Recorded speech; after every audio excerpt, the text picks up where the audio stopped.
SCSDOவின் பிரதான செய்திகள். முதலில் தலைப்புச் செய்திகள்.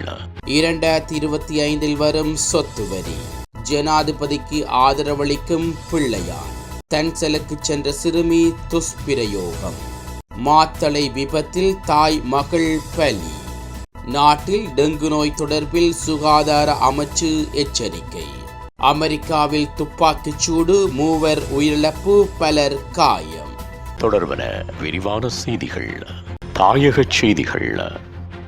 உத்தேச சொத்து வரியானது 2025 ஆண்டில் முதல் காலாண்டின் பின்னர் அமுலுக்கு வரும் எனவும் அது 90% சாதாரண பொதுமக்களை பாதிக்காது எனவும் நிதி ராஜாங்க அமைச்சர் ரஞ்சித் சியாம்பலா பிட்டிய வலியுறுத்தியுள்ளார். நேற்று காலை ருவான்வெல்ல பிரதேசத்தில் ஊடகங்களுக்கு கருத்து தெரிவித்த அமைச்சர், மிகவும் முற்போக்கான வரிமுறையான இது உலகின் பல நாடுகளில் அமுல்படுத்தப்படும் வரியாக இருக்கிறது என்றும், என்.எம். பெரேரா நிதியமைச்சராக இருந்தபோது கூட இந்த வரி அமுல்படுத்தப்பட்டதாக குறிப்பிட்டுள்ளார். அத்துடன் இந்த வரி அமுல்படுத்தப்பட்ட பின்னர் எதிர்காலத்தில் சாதாரண மக்களிடமும் அறவிடப்படும் மறைமுக வரியினை அளவை குறைக்க முடியும் எனவும், இதன் மூலம் 100% மக்கள் இந்த வரியின் பலனை அனுபவிக்க முடியும் எனவும் அமைச்சர் குறிப்பிட்டுள்ளார்.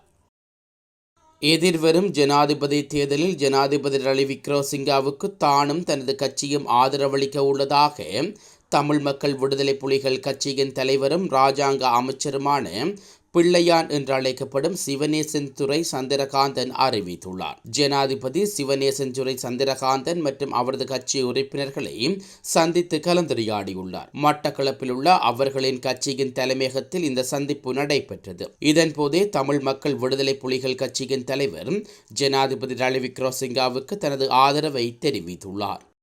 17 வயதுடைய பாடசாலை மாணவியை கூட்டு பாலியல் பலாத்காரம் செய்த சம்பவம் தொடர்பில் ஹாங்வெல்ல போலீசார் விசாரணைகளை ஆரம்பித்துள்ளனர். ஹொஸ்கம பிரதேசத்தில் வசிக்கும் 17 வயதுடைய பாடசாலை மாணவியொருவர் பொஷன் பௌர்ணமி அன்று தனது காலை சித்தியுடன் தன்சலுக்கு சென்றுள்ளார். அவர் தனது சித்தியிடம் புத்தக கடைக்கு செல்வதாக கூறிவிட்டு காதலனை சந்திக்க சென்றதாக போலீசார் தெரிவித்தனர். பின்னர் வீட்டுக்கு செல்லும் போது 5 பேர் கொண்ட கும்பல் ஹென்வெல்ல அக்குமா பிரதேசத்தில் உள்ள பாழழிந்த பகுதிக்கு அழைத்துச் சென்று தன்னை வன்புணர்வு செய்ததாக ஹென்வெல்ல போலீசில் முறைப்பாடு செய்துள்ளார். அதன்படி சிறுமியை சட்ட வைத்திய அதிகாரியிடம் ஒப்படைத்த போலீசார் பின்னர் கோகாகம வைத்தியசாலையில் சிகிச்சைக்காக அனுமதித்தனர். சம்பவம் தொடர்பில் விசாரணைகளை ஆரம்பித்த ஹாங்வெல்ல போலீசார் பிரதான சந்தேக நபர் என்று கூறப்படும் 21 வயதுடைய இளைஞரை கைது செய்துள்ளனர். சம்பவத்துடன் தொடர்புடைய ஏனைய 4 சந்தேக நபர்களையும் தேடும் நடவடிக்கையில் ஆரம்பிக்கப்பட்டுள்ளதாக போலீசார் தெரிவித்தனர்.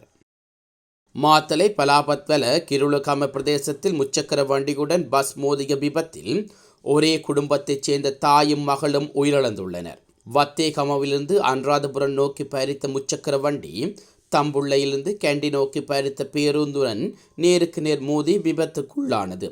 விபத்தின் போது முச்சக்கர வண்டியில் ஒரே குடும்பத்தைச் சேர்ந்த தாய், தந்தை, மகன் மற்றும் மகள் ஆகியோர் இறந்துள்ளனர். இந்த விபத்தில் 54 வயதான தாய் தர்மிகா பத்மினி மற்றும் 17 வயதுடைய மகள் சச்சினி தரகா ஆகியோர் உயிரிழந்துள்ளனர். முச்சக்கர வண்டியை ஓட்டிச் சென்ற மகனும் பின்னால் பயணித்த தந்தையும் மாத்தறை மாவட்ட பொது வைத்தியசாலையில் தீவிர சிகிச்சை பிரிவில் சிகிச்சை பெற்று வருகின்றனர். சம்பவம் தொடர்பில் மாத்தளை போலீசார் விசாரணைகளை மேற்கொண்டு வருகின்றனர். நாட்டில் டெங்கு நோயாளர்களின் எண்ணிக்கை அதிகரித்துள்ளதாக சுகாதார அமைச்சு தெரிவித்துள்ளது. அதன்படி நாட்டில் இவ்வருடத்தில் இதுவரையான காலப்பகுதிக்குள் 27,197 டெங்கு நோயாளர்கள் அடையாளம் காணப்பட்டதுடன் 9 டெங்கு மரணங்கள் பதிவாகியுள்ளன.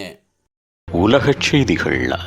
அமெரிக்காவின் ஆர்கான்சாஸ் மாநிலத்தில் பல்பொருள் அங்காடியொன்றில் துப்பாக்கிச் சூட்டு சம்பவம் ஒன்று இடம்பெற்றுள்ளதாக சர்வதேச ஊடகங்கள் செய்தி வெளியிட்டுள்ளன.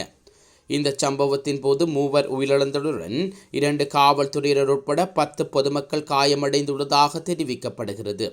மேலும் காவல்துறையினரின் துப்பாக்கிச் சூட்டில் துப்பாக்கிதாரியும் காயமடைந்துள்ளதாக ஆர்கான்சாஸ் மாநில காவல்துறையினர் தெரிவித்தனர். இதேவேளை காயமடைந்த சந்தேக நபர் தற்போது காவல்துறையினரின் கண்காணிப்பின் கீழ் சிகிச்சை பெற்று வருவதாக தெரிவிக்கப்பட்டுள்ளது. துப்பாக்கிச் சூட்டு தாக்குதலுக்கான காரணம் இன்னும் வெளியாகவில்லை. மீண்டும் தலைப்புச் செய்திகள். 2025 வரும் சொத்து வரி, ஜனாதிபதிக்கு ஆதரவளிக்கும் பிள்ளையான், தன்சலுக்கு சென்ற சிறுமி துஷ்பிரயோகம். மாத்தளை விபத்தில் தாய் மகள் பலி. நாட்டில் டெங்கு நோய் தொடர்பில் சுகாதார அமைச்சு எச்சரிக்கை. அமெரிக்காவில் துப்பாக்கிச் சூடு, 3 உயிரிழப்பு, பலர் காயம்.